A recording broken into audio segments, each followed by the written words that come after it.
Thanks for joining me on this video. If you haven't done so already, be sure to hit the subscribe button as well as the bell notification icon. That way you don't miss out on any new content on the channel. And also be sure to follow me on these other social media platforms. Links are in the description below. All right, have and have not fans, this has been something we've been talking about since what? 2014, 2015? Well, it was like the end of July during the season 2 finale when the gun went off. And then the show didn't return for season 3 until January of 2015. And for several weeks, we were wondering when the heck are they going to show Amanda who got shot and, things like that. But I'm going to give this one more try. I've done a good amount of videos on this channel talking about this theory. Once again, we're going to talk about it because the show has only brought it up a couple of times this season. And really, the only real things that have been mentioned about this show, or excuse me, about this situation is, oh, well, apparently the bullets used on Jennifer Salison were the same type of bullets that were in your daughter. So some are suggesting that the same gun was used in order to kill Amanda that Catherine used to kill Jennifer Salison. I feel like we've gotten to a point with this that Tyler Perry should just definitely say who did it. But given the fact that Celine is confirmed to be coming back to the Haves and Have-Nots in season 7, aka the season that was just filmed a couple of weeks ago, something tells me we might not know about Amanda's true murder or death until season 7. Just a hunch here, just a hunch, because honestly, just to start this video off, I've been saying this for years. I think Celine or Carlos, but most likely Celine, was the one that killed Amanda. I'm just throwing it out there. In this video, I will be discussing other possible suspects. Let me just rule it out. And I've done plenty of videos on this ever since the event happened. Even this was back during my blogging days too. I rule out Professor Cannon. I rule out Quincy. And even some people were like, oh, it was probably Professor Cannon's wife. Because remember that one time when Amanda was stalking Professor Cannon and she literally came up in his bedroom and pointed a gun down his throat. So in retribution, his wife stalked her and then shot Amanda. And nah, that didn't happen. I mean, that would be pretty damn gory and ironic, but I don't think that's what's happening here. Quincy, come on, guys. There was no reason for Quincy to return that night to the house. You can argue, oh, well, he was just there to finish off Jim, or he was there to rob the Criers. I mean, he was up in the house. He saw what they had, or he was back to get Amanda. No, Quincy was at Veronica's house. Remember, Veronica was pretty much taking off her heels, put on her sneakers, and was going to kick Maggie's ass at the hotel because she could smell deception. And not only that, she smelled Quincy. But yeah, Quincy was at Veronica's house. He was not at the Crier house. Quincy did not do it. I feel, and I've said this plenty of times, in order for the story to be good, and it better be good, the way they spread it out this long in the series, the person that killed Amanda should still be alive, or else it means nothing. At least to me. Like, oh, Professor Cannon killed Amanda? He snuck into the house and got revenge? Okay, well, it doesn't really matter in the grand scheme of things because Jim already had him killed off. So there was no point in dragging out oh, it wasn't a suicide, it was a homicide thing. I feel like based off the characters who are still alive, Celine is my number one suspect. I don't think Carlos would go that far, in my opinion. I feel like Celine is definitely somebody that would do it. I feel like Carlos's alibi, and in my opinion, based off what we've seen on the show, is that even when, remember that he got that news reporter to come by the apartment or the house or whatever that Celine and the family were staying in and did an interview about Jim Crier. And then right when he was like, wait, I'm not giving you permission to use that footage. And that pretty much let me know right there that if he hesitated to even do an interview, then he wouldn't go as far as killing someone. And I would hate for him to do that too, especially that would be a half sibling. So yeah, I don't think Carlos did it, but I think Celine would do it. That's just my opinion with that. I feel like when it comes down to the actual night, I feel like it's not really a question. I want to be honest here. I don't really care. I feel like I don't really care about who killed Amanda as much as I want to know what happened to Amanda's gun. That's one question that we've never had answered. Remember, she was running around the house with the gun pointed at her head, going to Catherine's room, going to Wyatt's room, running around with the gun to her head in the hallway.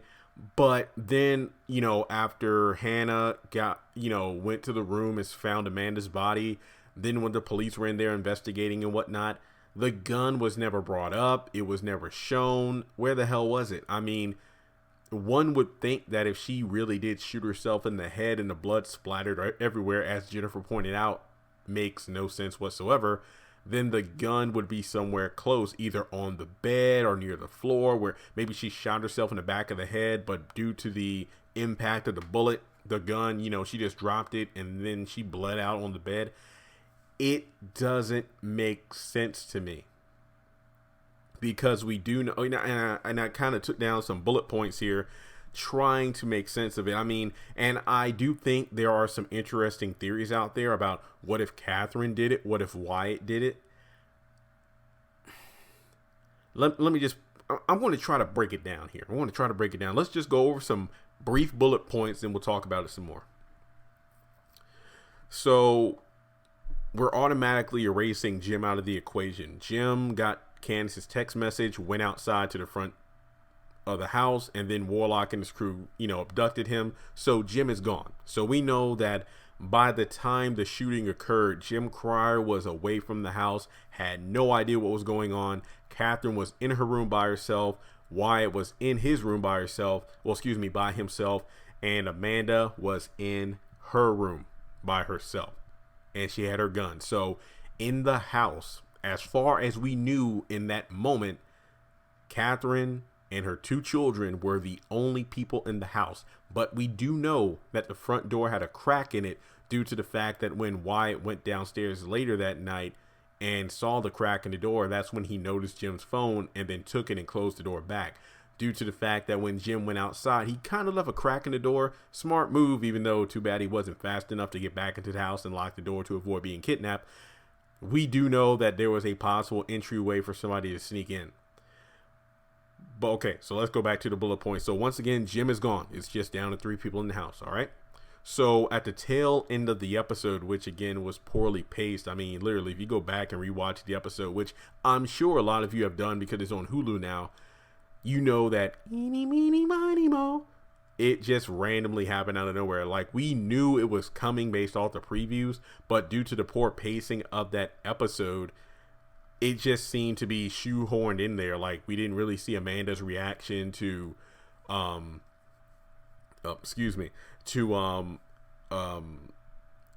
out that Candace was having an affair with Jim. We really don't know. I mean, after that, that's when Jim yells at David to figure out who let Quincy out of jail. Then we spend like 20 freaking minutes at the hotel with him and Maggie. And then that's it. It's kind of like, oh, here we go with Amanda and the gun. We've been waiting for this. Yeah, who cares? Because there was no real lead up to it. So we're running between rooms now. She's going between Catherine's room and Wyatt's room. And keep in mind, though, that at some point towards the end of the episode, when she's running around, the framing is off in the camera in terms of it tried to give off the illusion that she was coming out of one room when really we saw her running to one room, but she was coming out of another. Because in that blog I did it frame by frame, and I'll put a link to the blog like in a pinned comment so you can read it. I took screenshots of everything, and I clearly saw that, oh, in one scene she's coming out of Wyatt's room, but she's was running to Catherine's room. You'll have to read the blog and see, and I don't want to get into great detail here. It was pretty long. And Tyler Perry did that to disillusion us, because I mean, literally, I looked at the pictures on the wall, what part of the hallway she was in, and it was really just jumbled together because I'm like, okay, maybe he's doing this because it's a future mystery. So one thing I don't want to exclude is this. Okay, so we already went past Jim being gone. We just talked about her running between the rooms with the gun to her head. Who is to say Amanda didn't just go back to her room and go back to sleep? I know that's like a cop out because I'm guessing, because remember her game was Eeny, Meeny, Miny, Mo, which included herself, Jim, Wyatt, and Catherine. Since okay, Catherine was Mo. Crap. Who was first? I forget. Again, I did blogs about this, breaking it down. Jim was Meanie, and then I, think Wyatt was. I forgot. Okay, I forgot. But basically, since one of the contestants of her sick game was gone, in her twisted mind, she might have just quit. She might have just went back to her room and quit. It's as simple as that. I know it sounds pretty basic, but if I'm not mistaken, I think that and this is something I should have done. I should have rewatched the opening scene of the Power Dance episode. That's when Wyatt gets up and checks the rooms and then goes downstairs and whatnot. I think it was effective misdirection because the way the preview for season 2, or excuse me, how the first episode of a new season is kind of like, okay, here's a recap of what happened in the last season, because every Tuesday is like previously on the haves and the have-nots. And then at the beginning of a season, it's typically previously or in the last season of the haves and the have-nots. They'll do like a 30 or 40-second recap of what happened in the previous season before kicking off the new season. With season 3, the way they had it set up, it almost seemed like they were trying to set it up where Wyatt woke up the moment the the gun went off. I'm going to be honest here. The more that I looked at the scene, the more I think that is not the case, because we do know for a fact Amanda was running around while Catherine and Wyatt were both in their beds. I think that, he went in the room. He didn't go in the room, but he opened the door. Well, if I'm not mistaken, Amanda's door was open. And I think his door was open too, because I don't think that Amanda shut the doors to her contestants while she was playing the game. I know she opened the doors. See, and that's why I always sleep my door locked. I don't play that shit. I'm sorry, I don't. I feel like we know for a fact that Wyatt checks on his mom and sister, closes the doors, because remember, Amanda was laying down with her hair covering her face and whatnot, so we couldn't see anything. And she did seem to be laying in the same position she was when Hannah found her the next morning, so there's that aspect of it.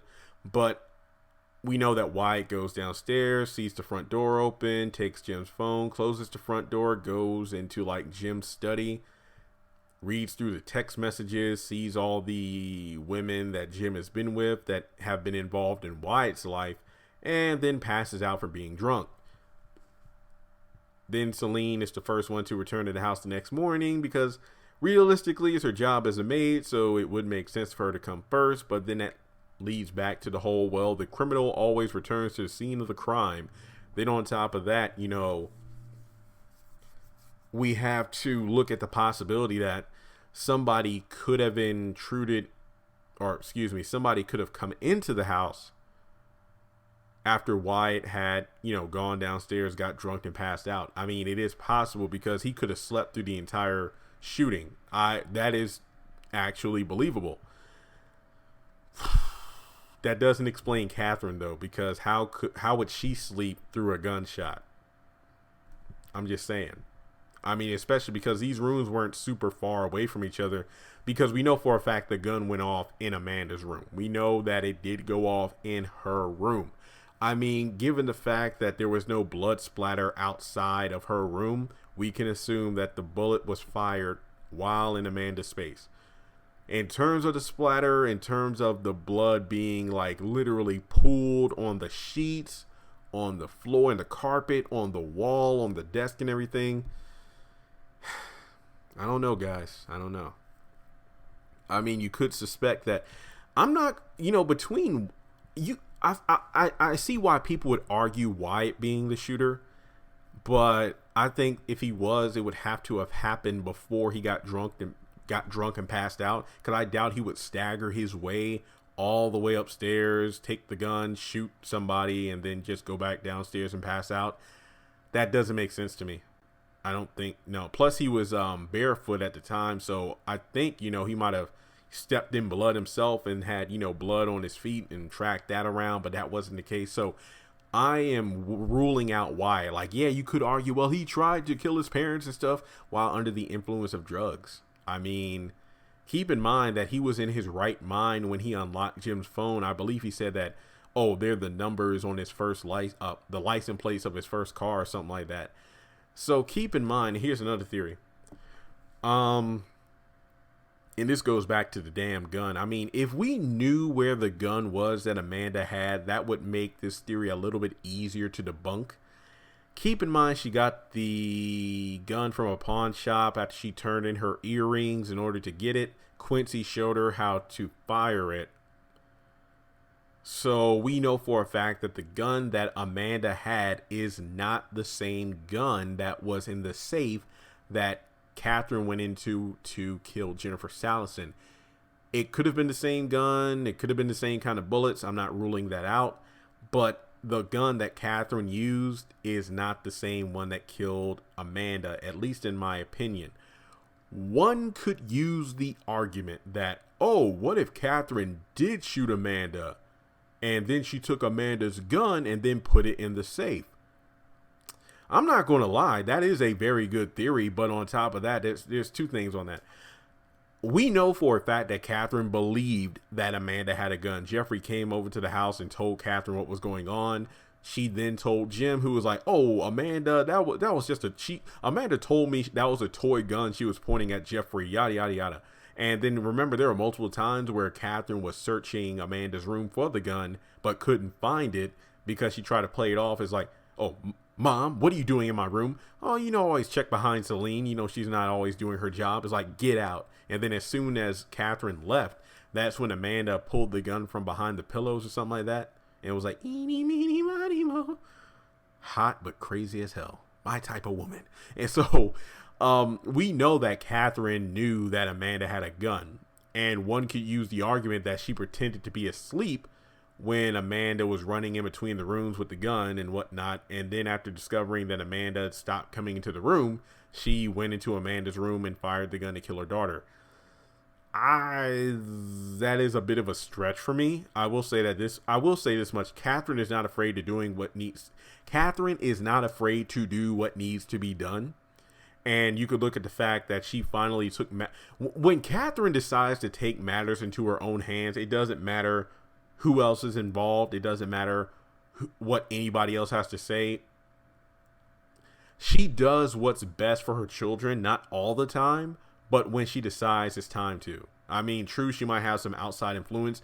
Look at the fact that she finally turned Wyatt in for his crime. Yes, Hannah was the one that pushed her, but really it wasn't Hannah pushing her. It was more like she did right by Hannah because she didn't want to see Benny go down for a crime that her son committed. Hannah was there for emotional support and to reinforce the fact that Catherine did the right thing. Okay, that makes sense. So one could argue that if Catherine was willing to do what was right, even if it meant turning her son to go into prison, then she might have been willing to kill her daughter because, well, she was a harm to herself and other people around her. I could buy that argument due to the fact that she wanted to have Amanda institutionalized, but I wouldn't go so far as to equate putting someone who clearly has mental instability in an institution that would help them in the same category as putting someone in prison for a crime they committed in terms of children.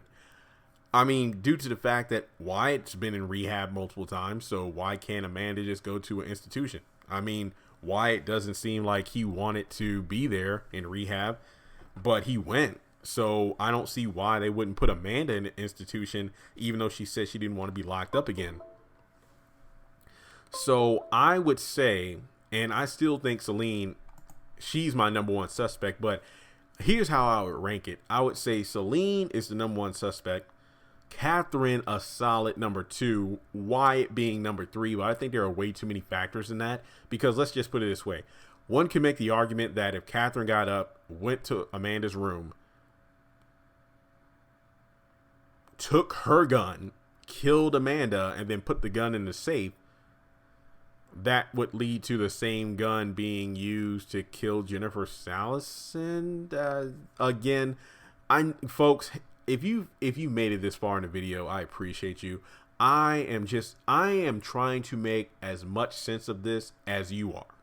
So don't think I'm going around in circles. I'm trying to go through almost every possible explanation as to how Amanda got killed, because if you think it's a suicide, that is completely fine, but I think that is not the case. I never thought it was a suicide. I mean, technically I did think it was a suicide in the gap between seasons 2 and basically from the ending of season 2 when the gun went off up until the point where Hannah discovered Amanda's body. I'm like, there's no way this was a suicide. It's just way too coincidental. In terms of like the blood, basically, as Jennifer told David, look at the way the blood is splattered across the room. There's no way that was a suicide. And another thing to take in consideration is the fact that whoever was the culprit left the room without a scratch on them due to the fact that there was no blood outside of the room in the hallway. There was no blood. One can make the argument, oh, so-and-so jumped out of the window, unless they jumped into the freaking pool or something like that. There's no way anybody could have made that jump like that without, some kind of physical injury. And again, if Celine, well, you could argue, well, Celine probably has stamina. She did always work as a maid in heels. So, hey, who knows? But I'm just saying that when it comes down to it, Wyatt was literally out of commission. He was drunk and whatnot, so he is out. I do not think he was it. I mean, not to mention the fact that one could assume that the gun that Catherine pulled out of the safe was always there. Like, it was just something that we didn't even know about.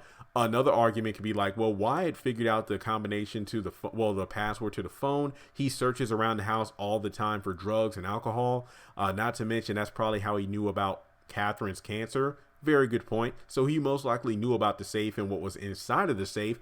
I'm not ruling that out, but it just doesn't make a lot of sense for him to be in a drunken state to get the gun, shoot his sister, come back downstairs and pass out on the couch. I don't think that makes sense. Celine, on the other hand, definitely had an agenda. I feel like when it comes down to the murder, it's about motivation. Who would gain the most from killing Amanda? That's the real question. Not to mention, why would they come into the house? I think Celine, just because of the fact that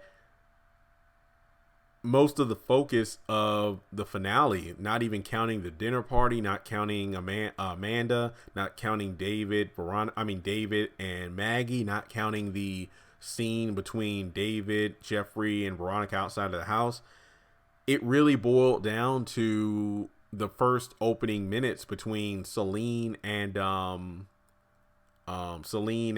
Jim, talking about how he's never been a father to Carlos. He's never given the family, well, his kids, any attention outside of Amanda and, Wyatt and being with Catherine and stuff like that.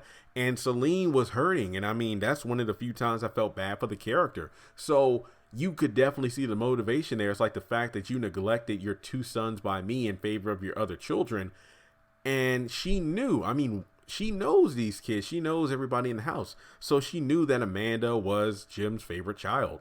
So taking her out of the equation, and not to mention she knows about, the failure between the marriage of Catherine and Jim. So it's like, okay, I'll get rid of the apple of his eye. His marriage is already falling apart. Wyatt is pretty much just self-destructive. So at the end of the day, that Jim is finally going to come back to me, Carlos, and little James or little Jimmy. So in terms of murder, it really, and I mean, there are problems. I feel like on this channel, there's over 90% females on here. So I know a bunch of you probably love like those crime investigation shows and murder mysteries and stuff like that. When it comes down to the end of the episode, it's all about motivation. Who would gain the most out of killing so-and-so? And I feel like Celine, and I think one of the best pieces of evidence, not just the fact that she was the first one to come to the house the next morning, because that could be ruled out as, well, she was doing her job as a maid coming early in the morning. But on top of that, after Hannah discovers the body and comes downstairs, Celine's on the phone saying like, I know what I'm doing. And I think she is talking to Carlos. Pretty much he's like probably talking about, why would you go work for him again after the way he just disrespected us? And Celine is like, well, I know what I'm doing. Or it could be, oh, what are you doing back there? You know there's a death, so why are you back at the house? Oh, I know what I'm doing. Again, you just got to try to work with that. But I feel like the most damning piece of evidence is the fact that she flipped out multiple times while, you know, everybody was stuck in the living room while the police were investigating what was going on. And she was like, well, look, she's dead. She's tried to take her life multiple times, but she finally did it. Let me out of here. And then she was trying to console Jim. So in a sick way, she probably plotted the murder, wanted to use this to get close to Jim, and then just snapped. I mean, it was probably it's like Edgar Allan Poe's The Telltale Heart. By at the end of the story, the man that committed a murder finally fessed up, tore the floorboards apart, and, well, pretty much admitted to murder. I could see Celine in this situation. So, at the end of the day, and I hope this is really my last video on this until we actually know what happened, I feel like Amanda's death was for one, a murder. I feel like the person who would gain the most from this murder would be Celine Gonzalez. Whoever killed Amanda is definitely still alive for the sake of a good story. It would make no sense for her killer to be dead, because that's poor storytelling. I feel like the gun is something that needs to be explained. Like, where the hell did Amanda's gun go?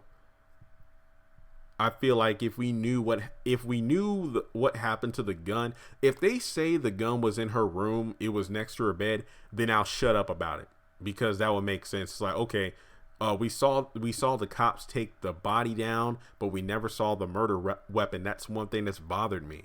I mean, like I said before, one could make the argument that Catherine did it, then she took the gun and put it in the safe.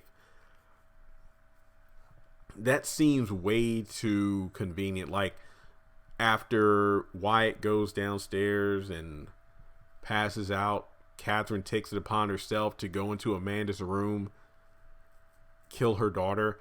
I don't think that's it. I mean, because of the fact that Catherine literally had a meltdown after finding out the news, I don't think it was her.